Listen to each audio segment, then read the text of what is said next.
এখনো অনেকে বলেন, বড় বড় ব্যবসায়ীরা বলেন, আমরা যাব কোথায়? আমাদেরকে জিম্মি করে আমাদের বিরুদ্ধে মার্ডার মামলা দিয়ে এখন আমাদের কাছ থেকে কোটি কোটি নয়, শত শত কোটি টাকা দাবি করা হচ্ছে। কারা দাবি করছে জানেন? এই 15.5 বছর যারা বাংলাদেশের মাটিতে ছিলেন না, পালিয়ে গিয়ে অন্য কোনো জায়গায় নিরাপদ আশ্রয় গ্রহণ করেছিলেন, ফিরে এসে তারাই সেই মামলা বাণিজ্য করছে। আগস্টের 6 তারিখ থেকে শুরু করে আজ পর্যন্ত 2026 সালের আজকে ফেব্রুয়ারি মাসের 8 তারিখ এই পর্যন্ত এই অপকর্ম যারা শুরু করেছিল তারা এই অপকর্ম বন্ধ করে নাই। তাদের জ্বালায় অতিষ্ঠ সাধারণ মানুষ, ব্যবসায়ী, এমনকি ফুটপাতে যে ভিক্ষুক লোকটা ভিক্ষা করে তাও ওদের কাছ থেকে চাঁদা নেই। আমরা 47 দেখি নাই, শুনেছি, 71 দেখেছি, আর 24 আমরা পেয়েছি।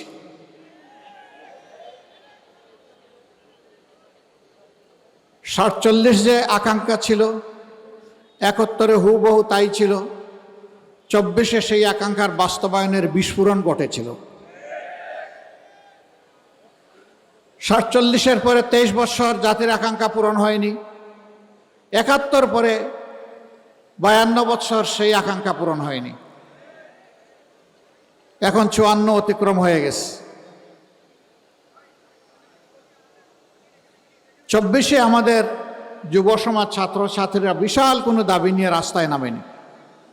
তাদের একটি ন্যায্য দাবি, অতি সাধারণ একটা দাবি নিয়ে নেমেছিল, কোটা সংস্কারের আন্দোলন। কিন্তু অতীতের মতো ফ্যাসিবাদী কায়দায় এই আন্দোলনকে দমানোর চেষ্টা করা হয়েছিল। জুলাই মাসে এই আন্দোলন দানা বাঁধে। জুলাইয়ের 15 তারিখে আন্দোলন জ্বলে উঠে।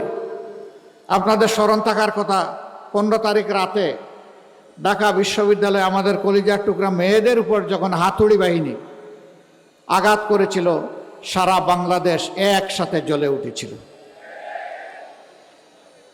তারপরের দিন 16 তারিখ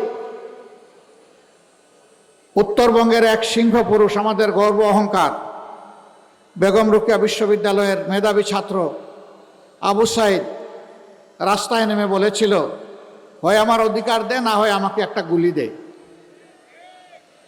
সে ডানা পেতে বলেছিল, বুকের ভিতরে তুমুল ঝড়, বুক পেতেছি, গুলি কর।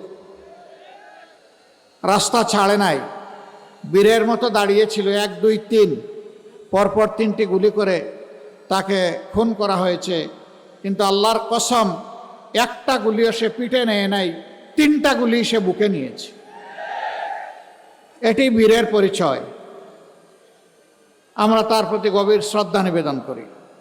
একই দিনে তার আরও 5 জন সহকর্মী দেশের বিভিন্ন জায়গায় শাহাদত বরণ করে। আস্তে আস্তে এইভাবেই রক্তাক্ত বাংলাদেশ হয়ে উঠল এবং শেষ পর্যন্ত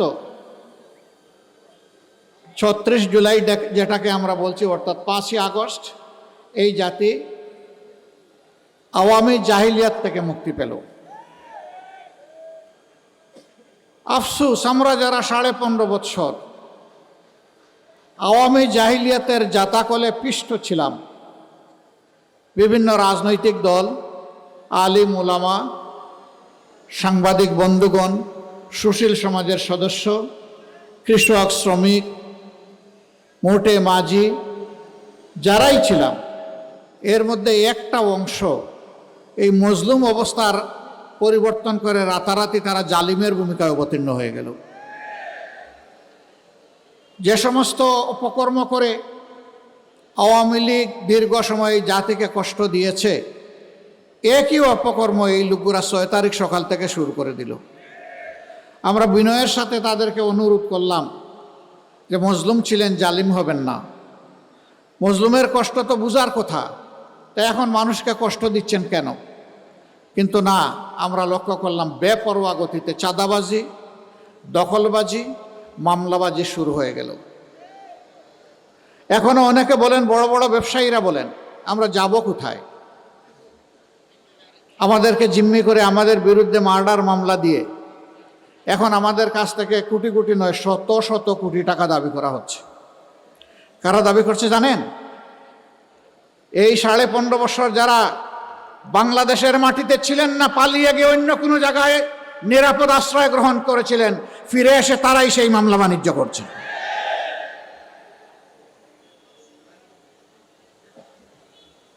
আগস্টের 6 তারিখ থেকে শুরু করে আজ পর্যন্ত 2026 সালের আজকে ফেব্রুয়ারি মাসের 8 তারিখ এই পর্যন্ত এই অপকর্ম যারা শুরু করেছিল তারা এই অপকর্ম বন্ধ করে নাই। তাদের জ্বালায় অতিষ্ঠ সাধারণ মানুষ, ব্যবসায়ী, এমনকি ফুটপাতে যে ভিক্ষুক লোকটা ভিক্ষা করে তাও ওদের কাছ থেকে ছাড়া নেই। আমরা কি আমাদের সন্তানদেরকে বুকে নিয়ে জুলাই মাসে এই জন্য লড়াই করেছিলাম যে এইখানে পুরাতন চাঁদাবাজের বদলে নূতন চাঁদাবাজের জন্ম হবে, মামলাবাজের জন্ম হবে, ভূমি দখলবাজের জন্ম হবে, ভূমি দস্যুদের জন্ম হবে? এই জন্য তো আমরা এই লড়াই করিনি, আমাদের সন্তানেরা এই লড়াই করেনি। আমাদের সন্তানদের দাবি কি ছিল? সিম্পল দাবি, উই ওয়ান্ট জাস্টিস। আমরা শান্তিতে থাকতে চাই, আর তার জন্য সারা সমাজের সর্বত্র আমরা ন্যায় বিচার দেখতে চাই। এটাই তারা বলেছিল। এখন ন্যায় বিচার এটা নির্বাসনে। আপনারা দেখেছেন একটি দল, তারা মাঝে মধ্যে বলেন তারা ক্ষমতায় গেলে দুর্নীতির টুটি চেপে ধরবেন। ভালো কথা। Charity always starts from home. ভালো কাজ নিজের ঘর থেকে শুরু করা লাগে। তাইলে যে 59 জন ভয়াবহ ঋণ খেলাপি, ঋণ ব্যাংক ডাকাত, এদেরকে আপনারা মনোনয়ন দিলেন কেন? এদেরকে বগলের নিচে আশ্রয় দিয়ে এমপি বানিয়ে আপনারা করবেন দুর্নীতি দমন। এগুলা শুনলে পেঁচায়ও হাসবে। জনগণ এগুলা বুঝে। প্রিয় সম্মানিত ঢাকা 11বাসী, বারবার 12 তারিখ ফিরে আসবে না। 5 আগস্টের অসম্পূর্ণ কাজ সম্পন্ন করার দিন হচ্ছে আগামী 12 তারিখ। 5 আগস্ট যে আকাঙ্ক্ষা নিয়ে রক্ত দিয়েছিল আমাদের সন্তানেরা, ভাইয়েরা, বোনেরা, শিশু, বৃদ্ধ, আবাল বনিতা, ওই রক্তের ঋণ পরিশোধ করার দিন হলো 12 তারিখ। এই রক্তের সাথে যারা বেইমানি করবে, ইতিহাস তাদেরকে ক্ষমা করবে না। সারা বাংলাদেশ এখন জেগে উঠেছে। তরুণ যুবকেরা তাদের দৃষ্টিভঙ্গি জানিয়ে দিয়েছে। তারা বলে দিয়েছে আমরা পুরানো বন্দোবস্তে আর নাই, বস্তাপতা রাজনীতি আর ফিরিয়ে আনতে চাই না। নতুন বাংলাদেশ আমরা দেখতে চাই। বাংলাদেশে নতুন রাজনীতির উত্থান চাই। ইতিমধ্যে এই রায় যুব সমাজ দিয়ে দিয়েছে। এখন জনগণের দায়িত্ব, আগামী 12 তারিখ জনগণ ইনশাল্লাহ সেই রায় দেবে। জনগণ দুর্নীতিকে লাল কার্ড দেখাবে, জনগণ চাঁদাবাজদেরকে লাল কার্ড দেখাবে, জনগণ মামলাবাজদেরকে লাল কার্ড দেখাবে, জনগণ দখলদারদেরকে লাল কার্ড দেখাবে, জনগণ আধিপত্যবাদের গুলামদেরকে লাল কার্ড দেখাবে। আবরার ফাহাদ, আবু সাইদ, সাদি, হাদি, আমরা তোমাদের কাছে আর তোমাদের বন্ধুদের কাছে আমরা বড়ই ঋণী। আমরা কথা দিচ্ছি ইনশাআল্লাহ তোমাদের আকাঙ্ক্ষার নতুন বাংলাদেশ হলে এ দেশ এবং জনগণের সেবা করার সুযোগ পেলে তোমরা যেমনটা চেয়েছিলে আমরা তেমনটাই যৌবনদীপ্ত বাংলাদেশ গড়ে তুলব ইনশাআল্লাহ। এই বাংলাদেশ যুবকদের হাতে আমরা তুলে দিতে চাই। আমরা যুবকদের হাতে বাংলাদেশের দায়িত্ব দিতে চাই। আমরা বেকার ভাতা দিতে চাই না। 24-এর যুবকেরা কোথাও গিয়ে কারো কাছে বলে নাই দে দে বেকার ভাতা দে, এই স্লোগান দিয়েছিল কেউ? তাইলে আজকে বেকার ভাতার কথা উঠে কেন? আমি মনে করি যেই সন্তানেরা সেদিন চিৎকার দিয়ে বলেছিল আমাদের অধিকার দাও, আমাদের হাতে আমাদের ন্যায্য কাজ তুলে দাও, তাদেরকে বেকার ভাতা কথা বলার মানেই হচ্ছে যুব সমাজকে অপমান করা। যুব সমাজ আপনারা সেই অপমান সহ্য করতে রাজি আছেন? আপনারা বেকার ভাতা চান না কাজ চান? কাজ চান? আচ্ছা, যারা চান তারা একটু হাত তোলেন। ও মাশাআল্লাহ, সবাই যুবক। তাইলে এই স্টেজে আমরা যারা আছি আমরাও যুবক, আমরাও সামিল হয়ে গেলাম যুবকদের সাথে ইনশাআল্লাহ। সম্মানিত ভাইরা, 10 টাকা শের দরে চাল খেয়ে এখনো পেটের ভিতর গরম রয়েছে, ফাঁপা যায়নি। এখন আবার নতুন করে এই কার্ড সেই কার্ড, গাঁঠে গাঁঠে কার্ড। এই সব কার্ড হইল ভুয়া কার্ড। যেমন 10 টাকা দরের চালের আশ্বাসটা ছিল ভুয়া, এই কার্ডগুলো হইল সেই রকম ভুয়া। এই সব ভুয়া কার্ডকে আগামী 12 তারিখ জনগণ ইনশাল্লাহ লাল কার্ড দেখাবে। এরপরে যে বাংলাদেশ জনগণের আকাঙ্ক্ষার ভিত্তিতে মহান আল্লাহর ইচ্ছায় গড়ে উঠবে, সেই বাংলাদেশে ইনশাআল্লাহ এই সমস্ত সামাজিক অপকর্ম চলতে দেওয়া হবে না। ন্যায় বিচার ইনশাআল্লাহ কায়েম হবে। বিচার এক একজনের জন্য এক এক রকম হবে না। সাধারণ একজন মানুষ অপরাধ করলে ওই নির্দিষ্ট অপরাধের জন্য বিচার করে তার যে শাস্তি হবে, দেশের প্রেসিডেন্ট প্রধানমন্ত্রী একই অপরাধ করলে তাদেরকেও ছাড় দিয়ে কথা বলা হবে না। একইভাবে তাদেরকেও বিচারের আওতায় আনা হবে, আসতে হবে। সেই দিনই ন্যায় বিচার কায়েম হবে ইনশাআল্লাহ। অপরাধে কারো কোনো দায় মুক্তি নেই। অপরাধ করেছে, অপরাধীকে শাস্তি পেতে হবে। যে দেশের টাকা লুণ্ঠন করে যারা বিদেশে পাচার করেছেন, তারা সহজেই টাকা ফেরত দিবেন আমরা জানি, কিন্তু এটা কার টাকা? এটা কি তাদের বাপদাদার টাকা? এটা 18 কোটি মানুষের টাকা। আজকে জন্ম নেওয়া শিশুর টাকা। ফুটপাতে হাত পেতে মানুষের কাছ থেকে যে ভাই বোন ভিক্ষা করে, এটা তাদেরও টাকা। রাষ্ট্রের আয়ের 3 খাত, ট্যাক্স, বিদেশি অনুদান এবং বিদেশি ঋণ, এই 3টা মিলে রাষ্ট্রের তহবিল সমস্ত মানুষের উপরে সমানভাবে এর দায় বর্তায়। আমরা কথা দিচ্ছি ইনশাআল্লাহ, যদি 13 তারিখ থেকে নূতন বাংলাদেশ হয়, তাহলে নূতন বাংলাদেশের এই প্রাপ্য 16 আনা আদায় করার জন্য সর্বাত্মক লড়াই চালাবো ইনশাআল্লাহ। এখানে কোনো আপোষ নেই। আমাদের বার্তা স্পষ্ট, এনাফ ইজ এনাফ। যা হয়েছে যথেষ্ট হয়েছে। এই পথে আর কেউ হাঁটুক, কোনো ফেসিবাদ হাঁটুক জাতি এটা দেখতে চায় না। আমরা মিথ্যা কোনো আশ্বাস জাতিকে দেব না।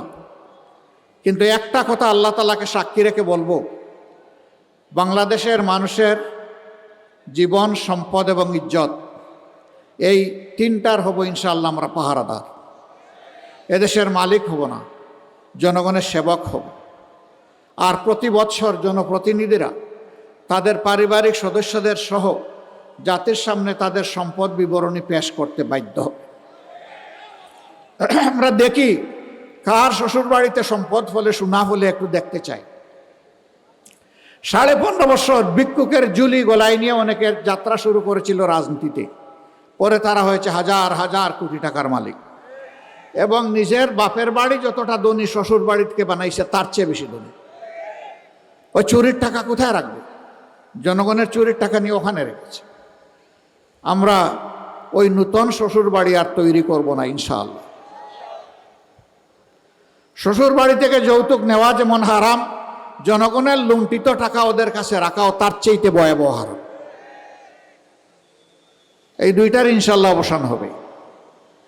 এই প্রিয় দেশে নারী পুরুষ সবাই মিলেই দুনিয়ার সব জায়গার মতো বাংলাদেশ। আমাদের দেশে আমাদের মা বোনদের ইজ্জতের কোনো নিরাপত্তা নেই। গড়েও নাই, রাস্তায়ও নাই, কর্মস্থলেও নাই। ইনশাআল্লাহ অগ্রাধিকারের ভিত্তিতে এইটাই আগে নিশ্চিত করা হবে। যে জাতি তাদের মাদেরকে সম্মান করতে জানে, সেই জাতিকে আল্লাহ তাআলা সম্মান বাড়িয়ে দেন। আর যে জাতি তাদের মায়েদেরকে, মায়ের জাতিকে, মা বোন এবং মেয়েদেরকে সম্মান করতে জানে না, আল্লাহ তাআলা কিভাবে তাদেরকে সম্মানিত করবেন? 2জন মানুষ ছাড়া সবাই মায়ের গর্ভ থেকে দুনিয়ায় এসেছে। হযরতে আদম আলাইহিস সালাম এবং হযরতে হাওয়া আলাইহিস সালাম। বাকি সবাই মায়ের পেট থেকে দুনিয়ায় এসেছে। হযরতে ঈসা ইবনে মারিয়াম আলাইহিস সালামের বাবা ছিলেন না, কিন্তু মা ছিলেন। মায়ের ঋণ শোধ করা কোনো সন্তানের পক্ষে সম্ভব নয়। সেই মাকে একটু সম্মানও দেখাবো না, এর চাইতে বড় জুলুম আর কি হতে পারে। ইনশাআল্লাহ আমরা তাদের সম্মানটুকু এবং নিরাপত্তাটুকু ইনশাআল্লাহ আমরা নিশ্চিত করব। আল্লাহ যেন আমাদেরকে তৌফিক দান করেন। যুবক বন্ধুরা, তোমরা তৈরি হয়ে যাও বাংলাদেশের দায়িত্ব গ্রহণ করার জন্য। আজকে যে নাহিদ ইসলামকে এখানে আমরা প্রার্থী করেছি, এই নাহিদ ইসলামরা ইনশাআল্লাহ আগামীতেও বাংলাদেশ নামের উড়োজাহাজ যেটা, ওইটার ককপিটে ওদেরকে পাইলট হিসাবে, ক্যাপ্টেন হিসাবে বসাই দেবো ইনশাআল্লাহ। আর আমরা গিয়ে পিছনের সিটে প্যাসেঞ্জার হিসাবে বসবো। আমরা বিশ্বাস করি বাংলাদেশকে সঠিক গন্তব্যে এরা নিয়ে যাবে ইনশাআল্লাহ। বাংলাদেশের উন্নয়ন কেউ ঠেকাতে পারবে না। এদেশের মানুষ মেধাবী এবং পরিশ্রমী। অতীতের নেতৃত্বের মধ্যে সততার অভাব ছিল, তাদের মধ্যে দুর্নীতি থেকে হাতকে মুক্ত রাখার সেই শপথ ছিল না, দেশের প্রতি দায় ছিল না। এই জন্যেই বাংলাদেশ আগাতে পারেনি। আমরা আশা করব যুবকরা আমাদেরকে হতাশ করবে না ইনশাআল্লাহ, তারা আমাদেরকে সামনে নিয়ে এগিয়ে যাবে। আজকে একজন যথার্থই বলেছেন, এখানে দুইজন প্রার্থী আছেন, দুইজনকে আপনারা চিনেন। নাহিদ ইসলামের জন্ম এখানে, বেড়ে ওঠা এখানে। আমি মার কাছে মাসির গল্প শোনাতে চাই না, আমার চাইতে নাহিদকে আপনারা ভালো চিনেন। কিন্তু এটা বলতে চাই, ইনশাআল্লাহ ইনসাফের বাংলাদেশের পক্ষে জনগণের রায় আল্লাহর মেহেরবানিতে যদি অর্জিত হয়, তাইলে সেই সরকারে অবশ্যই নাহিদ ইসলামকে আপনারা একজন মন্ত্রী হিসাবে দেখবেন ইনশাআল্লাহ। আমরা হাতে হাত ধরে একসাথে কাজ করব, তবে শুধু 11 আসনের জন্য নয়। আমরা বাংলাদেশের 56,000 বর্গমাইলের প্রতি ইঞ্চি মানুষ আর 18 কোটি মানুষের প্রত্যেকের হকের উপরে আমরা পাহারাদারি করব ইনশাআল্লাহ। কারো সাথে আমরা বেইনসাফি করব না। এই এলাকা ঢাকার অন্তর্ভুক্ত, রাজধানীর প্রাণকেন্দ্রে অবস্থিত হওয়া সত্ত্বেও হাজারো সমস্যা জর্জরিত ওই কারণেই যে এই সমস্যাগুলো সমাধান করতে গিয়ে দেশের টাকা বিদেশে চলে গেছে, কোনোটা কানাডা আর কোনোটা সিঙ্গাপুর, আর গড়ে উঠেছে সুরম্য বেগমপাড়া। আমরা যদি সেই টাকাগুলো ফিরিয়ে আনতে পারি, আর আগামীতে আর কোনো রাজনৈতিক দুর্বৃত্ত যদি দেশের টাকা লুণ্ঠনের সেই দুঃসাহস না দেখায়, বাংলাদেশ হু হু করে সামনের দিকে এগিয়ে যাবে ইনশাআল্লাহ। এই জাতির ভাগ্য বদলের জন্য 5টি বছর আমরা মনে করি যথেষ্ট। এরপরে বাংলাদেশ রাস্তা খুঁজে পেয়ে যাবে এবং সেই মহাসড়ক ধরে ইনশাআল্লাহ বাংলাদেশ এগিয়ে যাবে সামনের দিকে। আমরা আপনাদেরকে ওরকম কোনো আশ্বাস দেব না, এখানে যেটা আছে তাই দিব, যেটা নাই ওটা অন্যভাবে বলবো, এগুলা নাই। আমরা কোনো ভুল বা আশ্বাসে নাই। যা বলবো ইনশাআল্লাহ আল্লাহর উপর ভরসা করে সেইটাই করার চেষ্টা করব, জান প্রাণ দিয়ে। যেভাবে জুলাই এনে দিয়েছে আমাদের সহযোদ্ধারা জান প্রাণ দিয়ে, সেইভাবে আগামীর দায়িত্ব আমরা পালন করব ইনশাআল্লাহ জান প্রাণ দিয়ে। আসুন একটা বেইনসাফি মুক্ত, জুলুমবাজ মুক্ত, চাঁদাবাজ মুক্ত, দখলবাজ মুক্ত, মামলাবাজ মুক্ত, আধিপত্যবাদ মুক্ত একটা ন্যায় ইনসাফের মানবিক বাংলাদেশ গড়ার জন্যে আমরা হাতে হাত, কাঁধে কাঁধ মিলিয়ে সামনের দিকে এগিয়ে যাই। আল্লাহ আমাদেরকে তৌফিক দান করুন। এবার আমি 11 দলের পক্ষ থেকে আমাদের স্নেহভাজন জাতীয় নাগরিক পার্টির আহ্বায়ক, জুলাই সেনাপতি, তার হাতে আমরা 11 দলের প্রতীক আমরা তুলে দেব ইনশাআল্লাহ। 11 দলের শীর্ষ দায়িত্বশীলদেরকেও আমি একটু সামনে আসার জন্য অনুরোধ করব।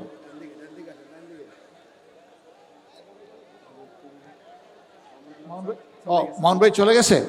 আচ্ছা, বাকি যারা আছেন তারা থাকবেন ইনশাআল্লাহ। আলহামদুলিল্লাহ। এটা দিব এখানে ইনশাআল্লাহ। ভাই প্রতীক আছে? কোন সে প্রতীক? একটু জুড়ে, আরো জুড়ে ইনশাআল্লাহ। মাশাআল্লাহ। ভাই বোনদের ইনশাআল্লাহ 12 তারিখ দলে দলে সমস্যরে সকাল সন্ধ্যা সারাদিন সিল মারো ভাই, সিল মারো, সিল মারো ভাই, সিল মারো। ইনশাআল্লাহ বিজয়মালা 12 তারিখ ইনশাআল্লাহ হবেই হবে। মাশাআল্লাহ, সবাইকে ধন্যবাদ।